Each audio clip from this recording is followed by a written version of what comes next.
Hi everyone, my name is Kelsey and I am finally finished with my portfolio and all of my practicum. It has been quite an experience, so we're going to kind of go through my portfolio and kind of talk about everything, and I hope you like it.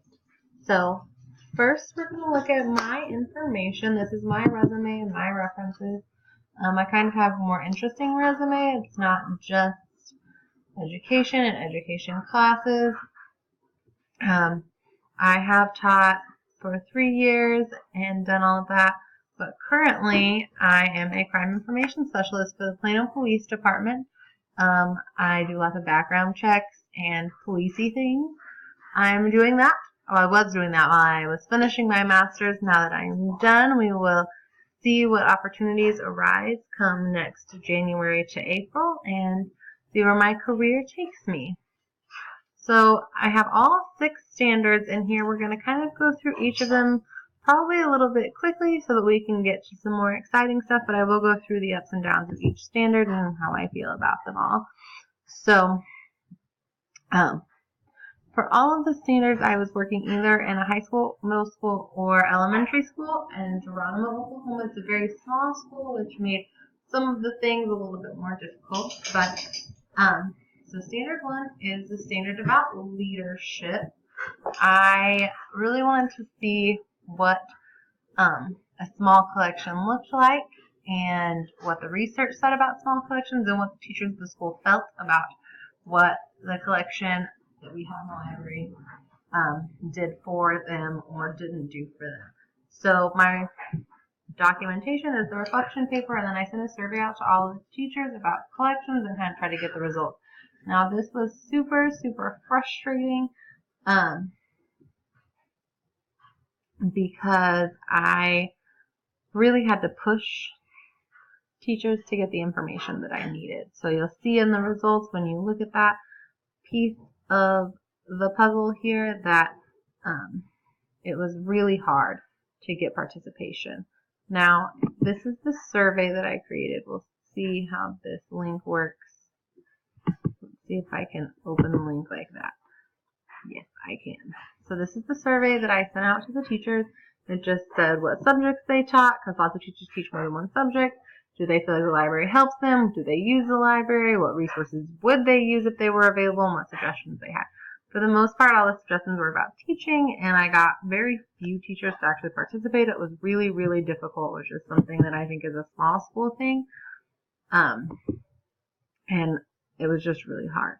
So for my second standard, as it loads here, I believe I was still working in the high school.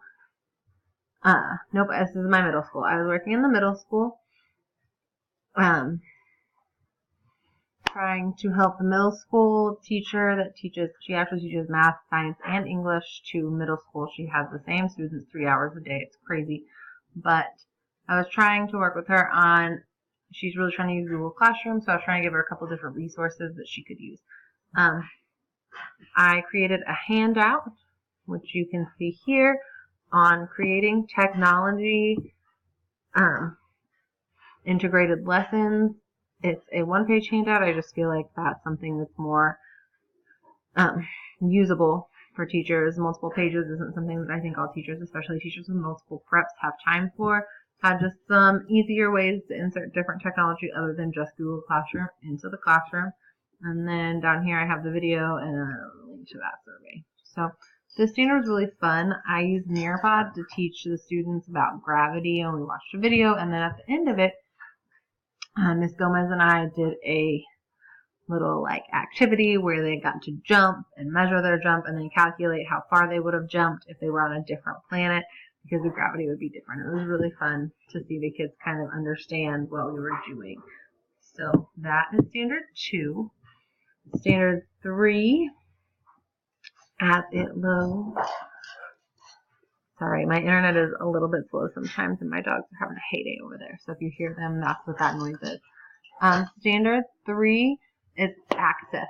This school has a really strenuous problem with access. It's super stressful. Their elementary school and high school have only half a day with the library, and the high school doesn't even have half a day because the librarian is teaching classes. And so I really try talk to some students, do some like anonymous surveys, and then make a plan for how they could get the high school more access into the library. Because right now high school students only have access like 1 hour a day, once a week, where their teacher can bring them in there, but the actual librarian has classes in there during that time. It's just not really effective. So I tried to make a way for the students to have just more access into that library, because the current system is not working. And then I did a survey anonymously, and students tally things and do like this online thing.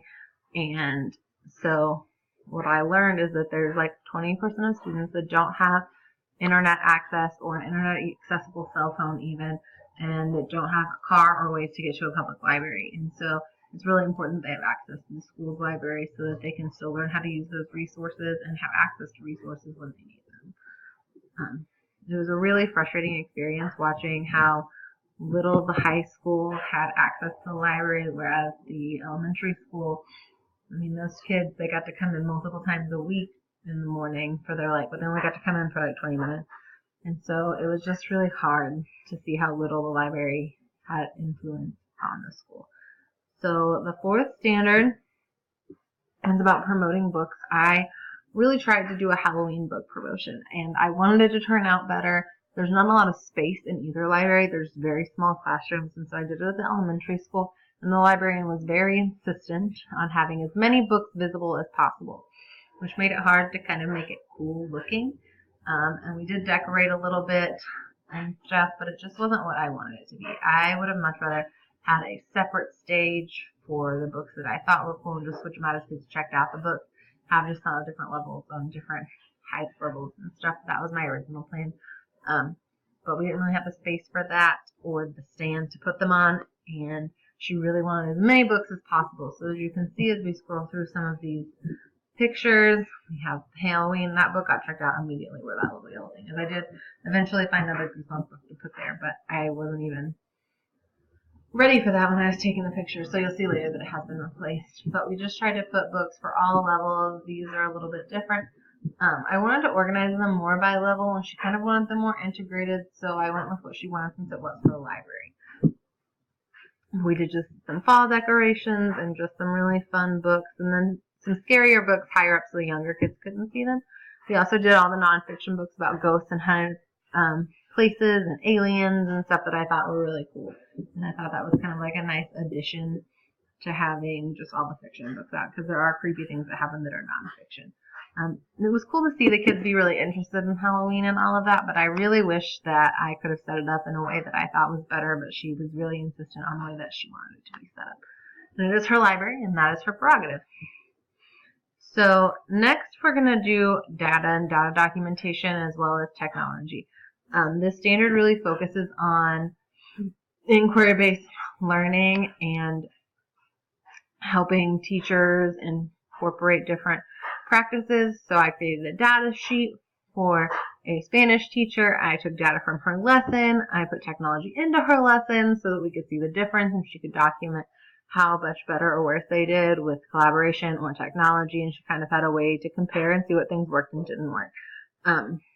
Actually, I thought the lesson went really well, though the video of the lesson did not go as planned.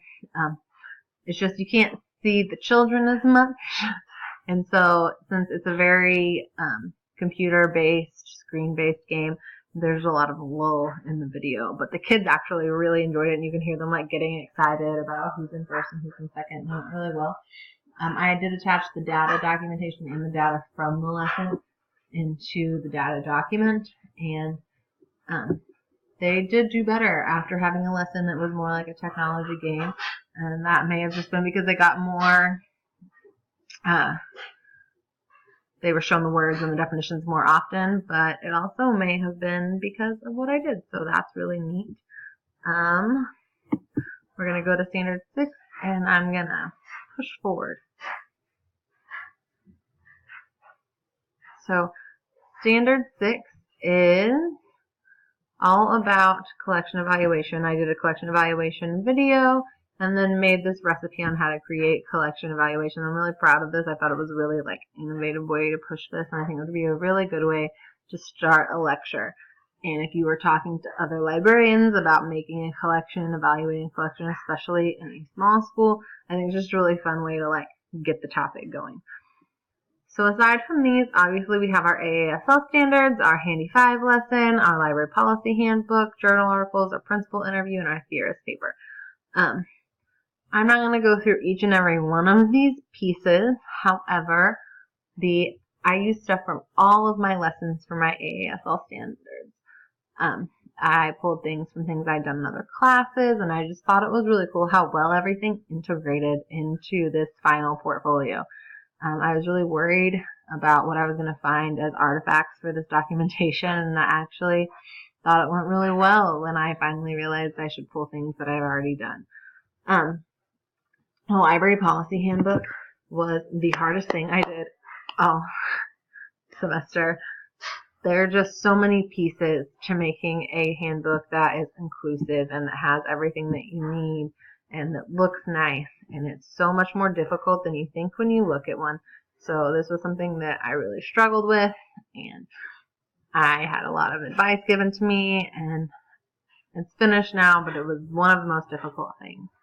My journal articles, obviously, I love reading articles, and I love my opinion, and so that was something that I enjoyed that was not as difficult, but really just more interesting.